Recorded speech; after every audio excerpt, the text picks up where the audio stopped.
Hello, what is your name?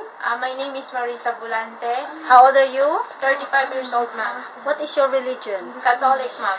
Are you married? Yes, ma'am. Do you have kids? Yes, ma'am. How many kids you have? 6 children, ma'am. How old are they? 16, 13, 12, 8, 4, and 2. Okay, so how long you been working in Hong Kong? 1 year, ma'am.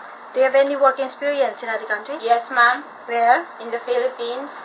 How many years? 2 years, ma'am. Okay, so how long you been working with your previous employer, current employer? 1 year. Where's your employer living in? Chong Wan O, ma'am. How many square feet of your employer's house? 644 square feet, ma'am. How many family member there? 4, ma'am. How many children? 2, ma'am. How old are they?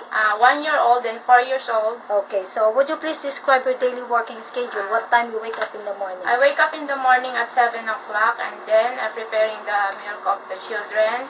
And then I take care then and do the household chores. And then? And then the afternoon, I'll cook the dinner. Okay, so what time you cook? 6, ma'am.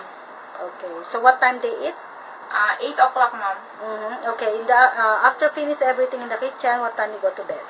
Sometimes 10:30 p.m. Okay, thank you so much.